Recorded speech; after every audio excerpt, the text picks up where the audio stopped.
विनय sir video number 7। इस video में हम ऊष्माक्षेपी, ऊष्माशोषी और अवक्षेपण अभिक्रिया का अध्ययन करेंगे। सबसे पहले ऊष्माक्षेपी अभिक्रिया किसे कहते हैं? जिस रासायनिक अभिक्रिया में उत्पाद के निर्माण के साथ साथ ऊष्मा भी उत्पन्न होती है उसे ऊष्माक्षेपी अभिक्रिया कहते हैं। जैसा कि परिभाषा में बताया गया है कि जिस रासायनिक अभिक्रिया में उत्पाद बने और उसके साथ ऊष्मा भी उत्पन्न हो तो उसे ऊष्माक्षेपी अभिक्रिया कहते हैं। उदाहरण, मीथेन का दहन करने पर कार्बन डाइऑक्साइड और पानी बनता है।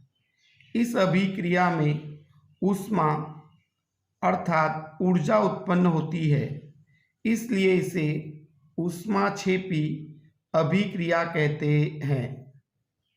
उदाहरण नंबर 2, श्वसन की प्रक्रिया में ग्लूकोज के अणु का दहन होने से कार्बन डाइऑक्साइड और पानी बनता है। इस अभिक्रिया में ऊर्जा उत्पन्न होती है अर्थात ऊष्मा उत्पन्न होती है, इसलिए इसे ऊष्माक्षेपी अभिक्रिया कहते हैं। इसलिए श्वसन की अभिक्रिया एक ऊष्माक्षेपी अभिक्रिया है। इसी से मिलती जुलती अभिक्रिया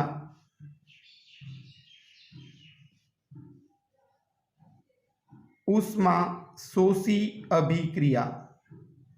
जिस रासायनिक अभिक्रिया में ऊष्मा का शोषण होता है उसे ऊष्माशोषी अभिक्रिया कहते हैं।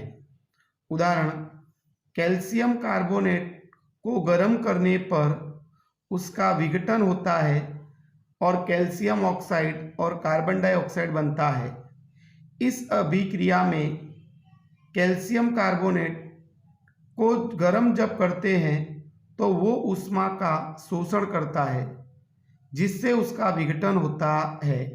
तो इस रासायनिक अभिक्रिया में ऊष्मा का शोषण होने से इसे ऊष्माशोषी अभिक्रिया कहते हैं।